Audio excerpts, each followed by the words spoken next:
So I'll just introduce myself. My name is Jonathan Howard. I'm a neurologist and psychiatrist here at NYU in Bellevue. Um, just some disclosures. I have no connection with any drug company that makes any COVID-19 vaccines. I really don't have any drug connections with any drug companies at all. All right. So here are the key points, and you guys can see my slides, right? Yeah, you might want to move it to the slideshow. Yeah. Okay. Whoop. Okay. There we go. All right, so here are the key points. So first of all, COVID-19 is a dangerous disease, even for healthy young people. The COVID-19 vaccines were rigorously studied in clinical trials. The COVID-19 vaccine is effective. The COVID-19 vaccine is safe, and the vaccine is a key for everyone to return to a normal life. So let's explore these all a little bit more. So first of all, COVID-19 is a dangerous disease. A year ago at this time, I think everyone knows New York City was overwhelmed with COVID-19. Every hospital was filled with nothing but COVID patients. And it was a very strange time. Every other disease disappeared. There were no strokes, no heart attacks, no cancer, nothing like that. No one who ever worked in the hospital will forget it. And this was the scene outside behind Bellevue. They were all this is where I work most of the time, Bellevue Hospital, and these were all the refrigerated trucks that were needed to store the dead bodies. It was really just a horrible thing. And I think everyone knows this, but Hispanic and Black communities were hit the hardest. And COVID-19 is a dangerous disease, sometimes for even healthy young people. While most people who died were older with medical complications, tens of thousands, if not hundreds of thousands of people under the age of 50 also died, including nearly 600 children. And hundreds of thousands of young people were sick enough to be hospitalized, even though they survived the illness. So death is the worst outcome from COVID, of course, but many survivors have been significantly injured by the disease. I know people who a year later they still can't taste and they can't smell, or people who they just don't feel that they've gotten their lungs back, or people who just sort of feel that they have some sort of brain fog type things. And of course, most people I know recovered 100%, thank God. But even those people were very sick. Some of them, not all. Some of them, just I think I may have had COVID. I think it was like sick for a day. I'm not really sure. But some people were just really sick for weeks, even though they're now back to normal. And thousands of children have lost a parent to COVID. I mean, it's a real tragedy. But then a miracle occurred. I'll never forget when I was lying in bed and I picked up my phone. I woke up and the first successful vaccine trial was announced. And I thought to myself, this is our window out of this disease. And I was right. Um, so let's talk a little bit about the vaccines. There are currently 3 vaccines. I think probably most people know this, available in the United States. There's the 2 mRNA vaccines. These are done by Pfizer and Moderna. These are 2 injections given 3 to 4 weeks apart. The Johnson and Johnson vaccine is not a mRNA vaccine, and this is just 1 shot. These are new vaccines. We're still learning about them. People ask, will boosters be needed in the future? And, we don't really know. It depends on, how long immunity lasts to this virus and sort of how much virus is circulating, as to whether or not we're going to need a booster in the future. So how do vaccines work? Vaccines are a real miracle, and a lot of diseases are forgotten to the history books thanks to vaccines. So this is what COVID-19 looks like in this drawing, and the vaccine just shows your immune system a little part of this, the spike protein that everyone is probably very familiar with, and it sort of trains your immune system so that when your immune system encounters the real virus, it knows to fight it off. So you can sort of think about vaccines as sort of a training school, or if there's a killer on the loose, and the police are all showing a photo of what the killer looks like, that's sort of what vaccines do. And these COVID vaccines were studied in really big clinical trials. This is very important to understand.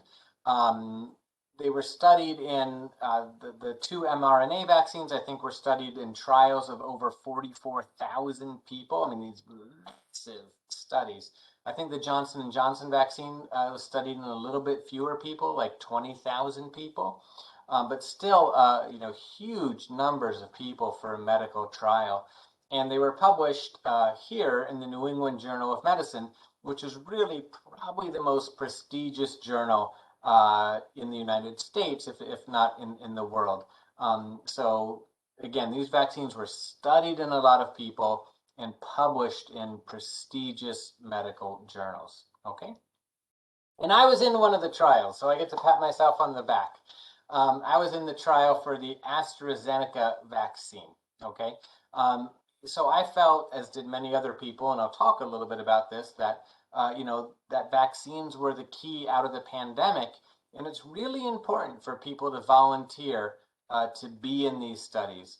If people never volunteer for medical studies, medicine would never advance. So I felt, as did many other people, very strongly about this. And just a little bit about how these trials work. They take 45,000 people, throughout the country, a lot of people, and they inject you with either the real vaccine or the fake vaccine, a placebo. And I didn't know what I was getting. No one told me. The people who gave me the shot, they didn't know either. Obviously, someone kept track. And when the trial was over, they told me what I got. But you don't really know until the trial is over. I mean, actually, I knew because my arm was really sore the next day, but they didn't tell me what I got, okay? So that's how these trials work. Half the people get the vaccine, half the people get fake vaccine or the placebo. And what they did is they waited until they got 200 cases of COVID. And once they got 200 cases of COVID, they said, okay, now we're going to find out, were these cases in the people who got the vaccine or in the people who got placebo, okay? And as you can see from this graph, this blue line here, these are all the people who got the placebo, and these are all the people who got the actual vaccine. And every little dot or square is someone who got COVID, okay? So as you can see, the vast majority of cases were in people who got the fake vaccine or the placebo. I think this graph will go down, and there's a couple of these for each vaccine, but I think this graph will go down as one of the most famous graphs in the history of medicine. I don't think I'm exaggerating here, because 95% of the people who got COVID were given placebo. And the very few people who got COVID after they got the vaccine, they all had very mild cases and no one died, okay? And in the clinical trials, there were zero serious safety concerns, okay? Of course, many people have a sore arm and they feel sick for a day. I've heard of some people feeling sick for a couple of days. It's not that bad, in my opinion. Maybe I'm a little bit scarred, given what I saw last year, working on the Bellevue wards. But it's much better to have a sore arm and feel sick for a couple of days than to have a tube down your throat for a couple of months. That's my opinion. And of course, we don't have to rely now just on the clinical trials because hundreds of millions of people have taken the vaccines. And so this is what we call in medicine real world results. What happens when you sort of unleash a drug or a vaccine on the general public. And the results, just like the clinical trials, have been astonishingly good. So in this infographic here, this is a little bit out of date. They say 75 million people have received the vaccine. In the United States now, we're up to, I think, about 130 million Americans have received the vaccine. And the risk of a vaccinated person dying of COVID after they've been vaccinated is 1 in 1 million. Okay, so the vaccine isn't perfect. Nothing in medicine is. Seatbelts aren't perfect. Smoke detectors aren't perfect. Fire extinguishers aren't perfect. And nothing we do is perfect. But this is as close to perfect as we are going to get with any treatment that we give in medicine. Okay? And in many places where people are vaccinated, COVID is vanishing. Los Angeles, the United Kingdom, and Israel all had some of the worst outbreaks in the world. And due to vaccines, COVID-19 is almost gone in these places. Like Israel and the UK right now, they're close to normal in terms of their lives. So I'm reading. And we here in the Northeast are doing much better than certain parts of the country are in terms of vaccinating. So I think we're going to, be able to return to normal life sooner than some other places. Okay.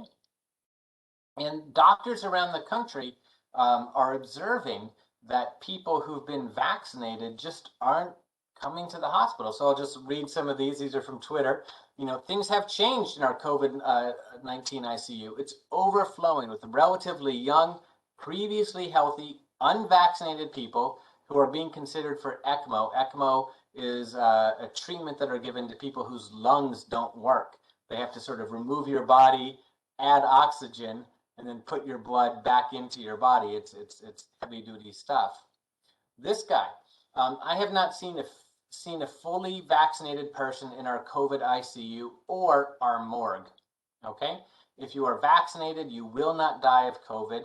And then this is some other sort of more formal studies. This guy said, when you look at our hospitals right now, there's about 150 people with COVID in these hospitals. None of them have the vaccine. And doctors all over the country are just reporting this, that everyone in their hospital right now is unvaccinated. Okay, so let's talk about some of the myths about these vaccines. First of all, there's a lot of really bad information on the internet.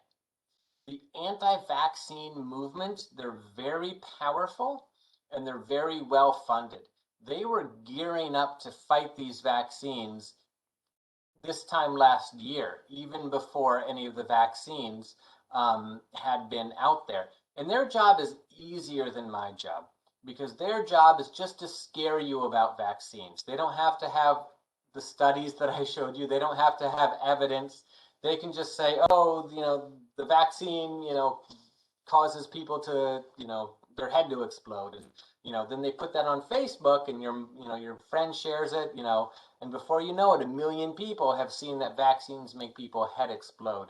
So there's a lot of really bad information out there, and you have to sort of read everything with a skeptical eye. So let's talk about some of the myths. Probably the biggest myth, I think, is that the vaccines were rushed. Okay, it's true that the vaccines went fast. They went much faster than anyone could have predicted, but they weren't rushed. And let me give you 5 reasons why. First of all, this is not the first coronavirus outbreak that we've dealt with. There were 2 coronaviruses in the past which got a little bit of attention. They went by the name SARS and MERS. But those viruses were actually more deadly. And because they were more deadly, they actually didn't spread as far because they killed people too quickly. And so they couldn't really spread. This coronavirus kind of got it just right. It kills just few enough people that it spread all over the world. But the point is that people were researching coronavirus vaccines for decades. So people weren't starting just from scratch. Okay, so they kind of had a head start on this coronavirus. That's point 1. Point number 2 is just science is better, right? If you had told me about this device, my cell phone when I was a kid, and say you'll have a device that you can take, basically anywhere, in the country, and you'll be able to make a phone call. You'll be able to take pictures. You'll be able to surf the internet. I would say, what's the internet? So science has just gotten better, and that's true with vaccines. So that's the second reason things went fast. The third reason that things went fast is that money was no object, right? The government through warp speed and Pfizer and Moderna, they threw all of their money behind this vaccine. Usually vaccine trials are pretty slow because most vaccines don't earn a lot of money, and so there's not a lot of motivation to study them, okay? The fourth reason is that people like myself volunteered in crazy numbers to be in these studies. I've tried to do drug studies before, and it's very hard to recruit people, right? You ask people, do you want to take an experimental drug? And most, no way, no way. But for this, people were banging down the door, choose me, choose me. And then the fifth reason is that COVID spread rapidly. If you remember what I said here, they had to, what they did is they waited until they got 200 cases, okay? And sadly, they didn't have to wait very long. It took just a couple months for them to get 200 cases for them to find out the results. So the most important point is that no safety steps were skipped in approving these vaccines. Everything was done right. It was done quickly, but it was done right. All right, a few other myths. The vaccine will not alter your DNA. Remember, the vaccine is just part of the virus. That's all it really is. And in my opinion, it makes no sense to be scared of just part of the virus and say, okay, I'll take my chances with the whole virus. It's like someone saying, if I offered a friend of mine a glass of wine and he said, no, I don't want to drink a glass of wine, because I have to drive home tonight. And I said to him, okay, fine, you don't want to drink a glass of wine. What about drinking the whole bottle? And he says, oh, sure, I'll do that. That's kind of what when people are sort of scared of the vaccine, but not the virus. That's a little bit, in my opinion, kind of what they're saying. And of course, the vaccine can't reproduce itself. The virus invades your cells, it reproduces itself, making gazillion copies, more than anyone can count. Okay, but the vaccine will not alter your DNA. And let's talk a little bit about the vaccines are dangerous. You may hear about bad things happening to people after they've been vaccinated. This is not surprising. 263 million doses of the vaccines have been given out here in the United States. We can't even wrap our head around that number. And of course, most of the people taking the vaccine have been older people, sick people, unhealthy people. If I gave out 250 million candy bars, especially to 80, 90, 100-year-olds, some of those people would die soon, just by chance alone. Of course, we saw a lot of people who got sick just randomly the week before they were going to get the vaccine. I kind of like this news story. It's a little bit sad, I suppose, for this poor man. But one of the trial participants in the Moderna studies was struck by lightning after getting the vaccine. And of course, we can look at this and say, like, okay, that's just a coincidence. It probably doesn't make him, the vaccine probably didn't make him more attractive to lightning. But I just bring this up just because bad things happen to people after getting the vaccine. And bad things happen to people before they got the vaccine. I'm sure good things happen to people after they got the vaccine. Probably someone got the vaccine and the next week, became pregnant, and that's good news for them, or they got a promotion at work, or they won the lottery. Life happens after you get the vaccine. And now that the vaccines are being used in the general public, they are continually monitored for safety. And of course, I imagine everyone knows this, but I'll stress that blood clots have been identified with this Johnson & Johnson vaccine. This is a rare and treatable problem, but potentially very serious, even fatal. I don't think it's been fatal yet, but it could be one day. And it seems to occur in young women. Okay, so young women may want to consider not getting this shot. And the risk of blood clots occurs in about 1 in 1 million people. If you're a young woman, the risk may be higher, 1 in 200,000 people, but really your risk of being struck by lightning is higher. And I was not disappointed when this Johnson & Johnson vaccine side effect occurred, because the fact that a 1 in 1 million side effect was, number one, identified, and number two, highly publicized. Everyone knew about this. It was in all the newspapers and TV news. This should give you confidence that regulators in the government and the FDA are taking vaccine safety very seriously, that they were able to identify a 1 in 1 million problem, and that nothing is being hidden, right? Like Johnson & Johnson wasn't able to sort of suppress, this problem with the vaccine. So I think that this should give you confidence that everything is transparent and out in the open. And sadly, there are some doctors, there are some quack doctors out there who say don't get the vaccine, and some of them are dying of COVID. This is a guy, I'd never heard of him before, to be honest, but he was in an anti-vaccine movie about this, and he died of COVID. And it's sad. I feel it's really sad for him and his family. And importantly, we don't get just vaccinated for ourselves.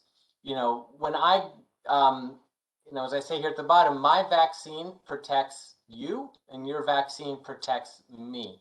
A lot of people, the vaccines don't, especially, I shouldn't say a lot of people, but patients who are immunosuppressed, patients who've had transplants or are immunosuppressed for other reasons, the vaccines don't seem to work that as well in them. They still work, but they're just not as perfect. So when you decide not to get a vaccine for yourself, in some ways, you're making a choice for everyone that you come in contact with and everyone that they come in contact with. And this has already happened, as I show you here in this news article. There was a woman, I don't know details of this, but she, or he, I don't know, but someone in a nursing home refused to get vaccine. They caught COVID. They brought COVID into the nursing home, and 3 people died. And I'm sure we're going to start reading more stories like this in the future, and it's going to be very sad because these are all unavoidable. So I really think the same reason that when you're driving, you stop at a red light, or when you're trying to get onto a crowded subway car, back when they used to be crowded, you're hopefully not punching people and pushing people to get out of the way. It's in my opinion part of the social obligation. And we're almost done, just 5 more minutes. People tend to make decisions based on emotion. Okay, I'm no different than this. I ride my bike throughout New York City, and I'm not scared of that. But if I see a rat on the street, I'm terrified. Okay, so people aren't rational. Obviously, riding my bike throughout New York City is much more dangerous than a rat scurrying around in a garbage can, but one scares me more than the other. And with vaccines, a lot of people make very emotional decisions. So maybe your friend's grandmother got sick of, after taking the vaccine in some way. That story, or maybe you just read something on the internet. Someone got the vaccine and fainted. One of my patients is very, I'm not going to get it because I saw someone faint. Those sort of emotional stories carry much more weight for a lot of people than these massive studies that I presented to you, 45,000 people, because those studies, they're publicly available. You can find them on Google, but they're not emotional, right? They're just numbers and figures and complicated statistics. I don't even understand all the complicated statistics, to be totally honest with you. And for certain people, being against the vaccine is really a core part of their identity. Okay, and there's really nothing that you can say to convince them. And so I just urge you to try to make a thoughtful, rational decision about your health. not one that's based on what you saw on Facebook or what your neighbor's friends, grandmother's cousin had to say. I got vaccinated. Of course, I did it through a clinical trial, but every doctor I knew ran to get vaccinated when they could. My wife is vaccinated. My kids are vaccinated. My parents are vaccinated. Her parents are vaccinated. So, we're not recommending things that we didn't do ourselves. And just in general, doctors don't just recommend vaccines for the sake of recommending vaccines.